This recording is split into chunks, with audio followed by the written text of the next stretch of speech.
Black Sunday. Black Sunday hit Italian theaters in 1960, marking Mario Bava's directorial debut, and a seismic shift in horror cinema. Often dubbed the first great Italian horror film, it arrived after decades of genre restrictions under Mussolini's regime. The plot centers on a vengeful witch executed with a spiked iron mask, an image so jarring that British censors delayed its release and American distributors trimmed key scenes.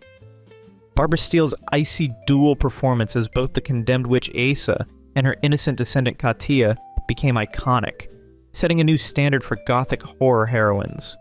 Bava, who also handled cinematography, built dread with candlelit shadows and swirling mist rather than flashy effects.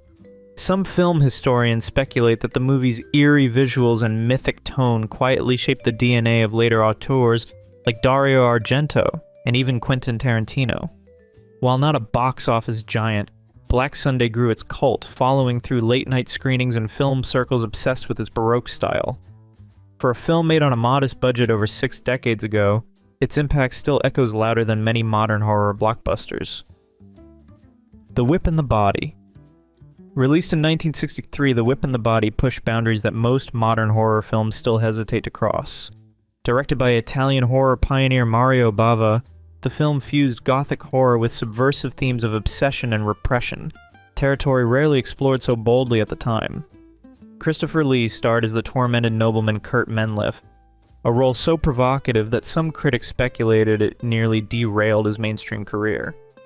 Though Lee performed in English on set, his voice was dubbed in the Italian release, a common practice in Italian cinema of the era. Rumors persist that Lee was frustrated by the lack of control over his performance, adding to the film's mystique. Visually, Bava's saturated lighting and Baroque set design created a haunting aesthetic that predated the psychedelic horror wave of the 70s.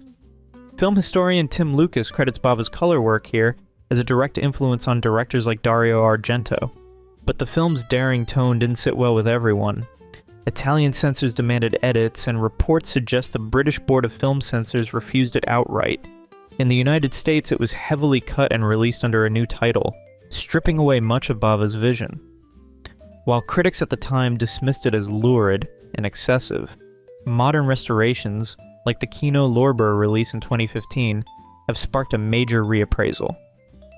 Some film scholars argue that its psychological complexity and visual innovation surpass many of today's high-budget horror blockbusters, which often lean on formulaic jump scares and CGI-heavy spectacle. Spiderbaby. Shelved for nearly 3 years after filming, wrapped in 1964, Spiderbaby was nearly lost to obscurity.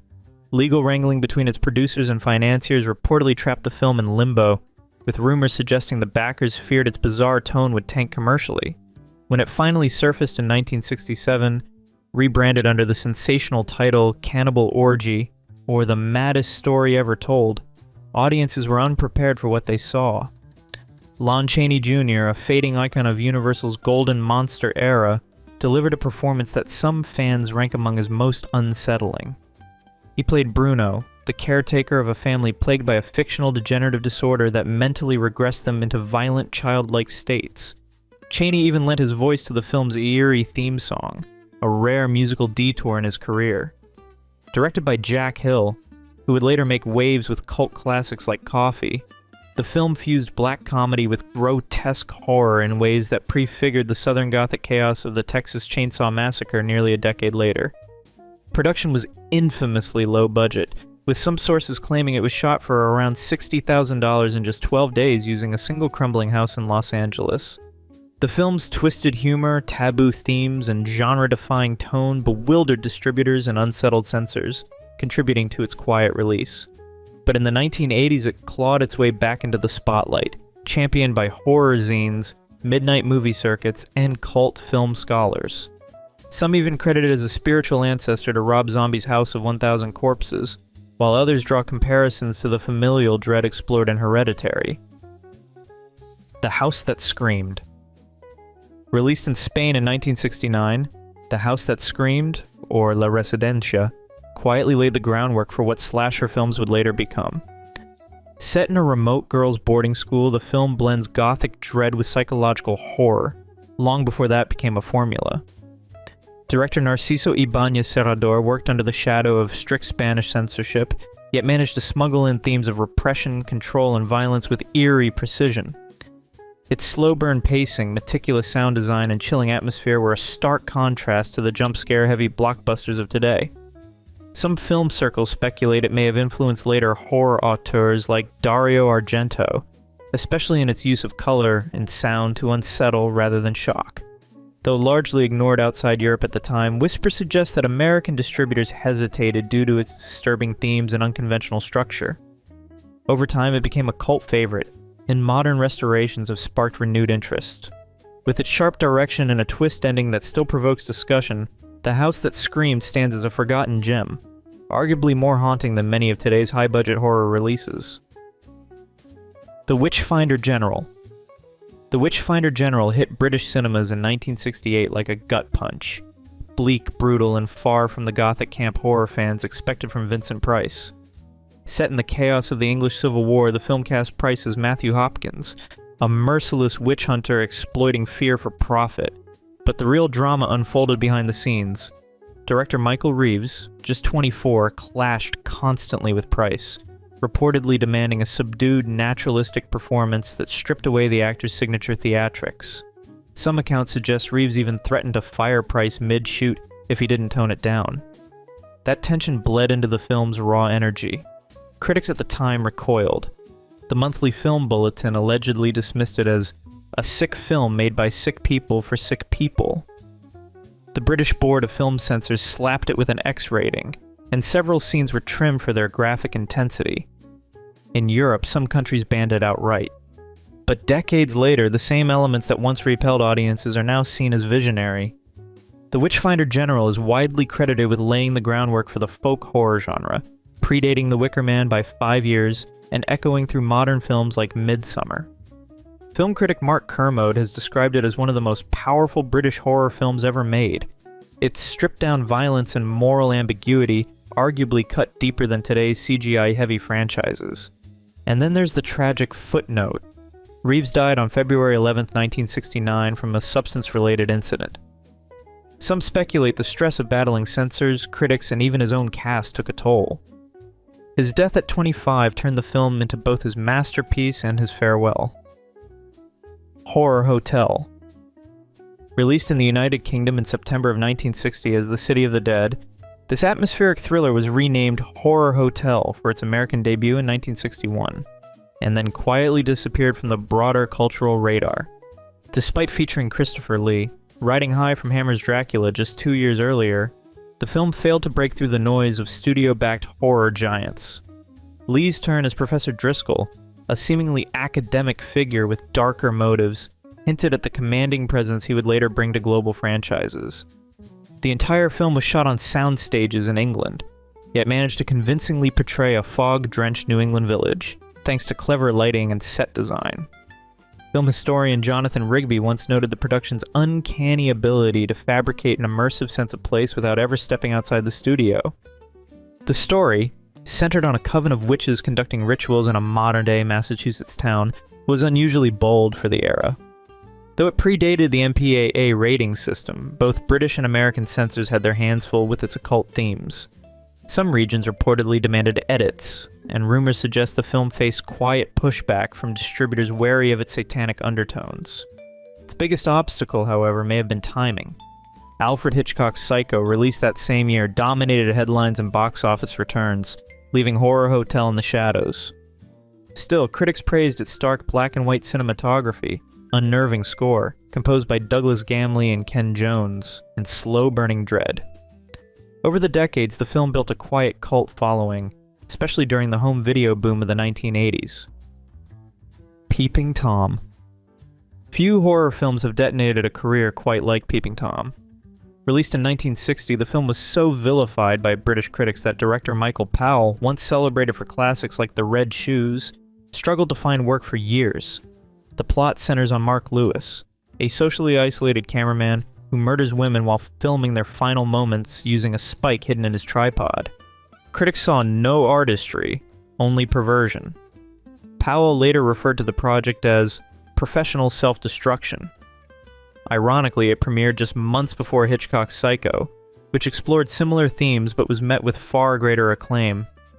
Some film historians even speculate that Peeping Tom's brutal reception allowed Psycho to dominate the psychological horror conversation. Over time, though, the film's reputation rebounded. Martin Scorsese championed it as a misunderstood masterpiece, praising its layered commentary on voyeurism and the ethics of filmmaking. Its use of first-person perspective, exploration of childhood trauma, and eerie parallels between camera and killer laid the groundwork for the slasher genre. Its influence can be traced in everything from Halloween to Maniac. Though there was no official 60th anniversary re-release in 2020, the British Film Institute restored the film decades earlier, and it was added to their National Film Archive in 1999. Today, Peeping Tom is no longer a cinematic pariah.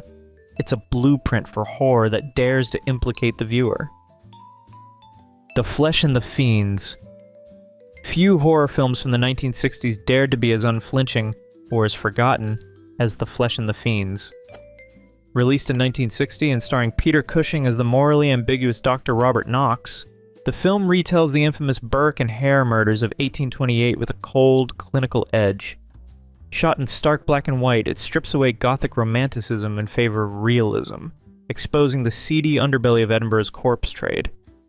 While British audiences saw it as a bold, historically grounded thriller, American censors weren't as generous. Some prints reportedly lost up to 15 minutes of footage, allegedly due to scenes deemed too disturbing for US standards. Adding to its obscurity, the film was released under multiple titles: Mania in the United States and The Fiendish Ghouls in other markets, fragmenting its legacy. Donald Pleasance also appears in a supporting role, adding further weight to its cast. Though rarely mentioned today, the film's raw tone and ethical murkiness arguably paved the way for later medical horror, with some speculating it laid thematic groundwork for cult classics like Reanimator. Compared to today's CGI-heavy blockbusters, The Flesh and the Fiends relies on something far more unsettling: the idea that science, unchecked, can be as monstrous as any creature feature. The Plague of the Zombies. Before George Romero's Ghouls shuffled into the spotlight, Hammer Films quietly released a zombie tale that may have set the stage, without ever getting credit. The Plague of the Zombies hit British theaters in January of 1966, 2 years before Night of the Living Dead. Buried in a double bill with The Reptile, it slipped under the radar, but has since earned cult admiration for its bold mix of gothic horror and biting class commentary. Directed by John Gilling and set in a fog-drenched Cornish village, the film centers on a squire who uses Haitian rituals to reanimate dead miners as unpaid workers, an eerie metaphor for class exploitation in post-colonial Britain. Some film scholars suggest this colonial backdrop gave the story unexpected political weight, a rare move for genre films of the era. Technically, it didn't hold back either. The makeup, sunken eyes, decomposing flesh, and that now iconic zombie stagger predated many of the visual cues that later defined the undead. Rumors swirl that its graveyard resurrection scene may have influenced Italian horror auteurs like Lucio Fulci, and some even speculate that Romero himself might have taken notes. Whether coincidence or influence, the similarities are hard to ignore. Critics today often point to its practical effects and sharp social themes as superior to many CGI-heavy horror blockbusters. Overlooked in its time and overshadowed by Hammer's Dracula series, The Plague of the Zombies now stands as a forgotten gem, one that arguably outpaces modern horror in both brains and bite. The Horrible Dr Hitchcock. The Horrible Dr Hitchcock, released in 1962, pushed the gothic horror genre into deeply controversial territory. Directed by Ricardo Freda, under the alias Robert Hampton, the film follows a Victorian-era surgeon, portrayed by Robert Fleming, whose disturbing fascination with anesthetized women drew swift backlash from Italian censors.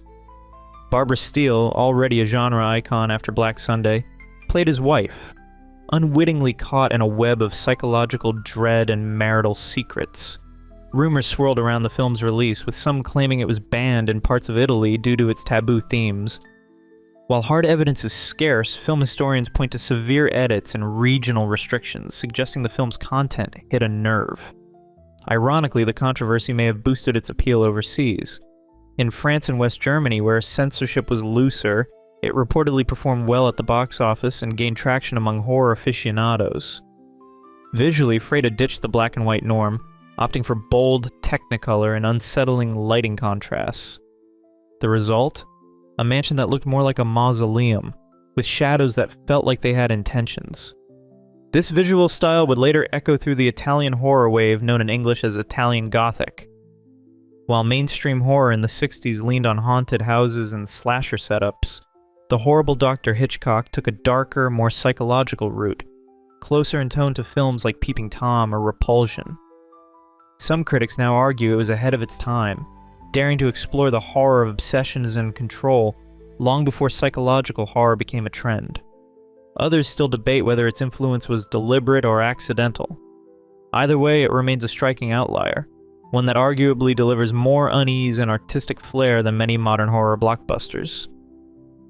If you've enjoyed this video, please leave a like and comment. Also, consider subscribing and hitting the notification bell to get notified of our new videos each week. Thanks for watching.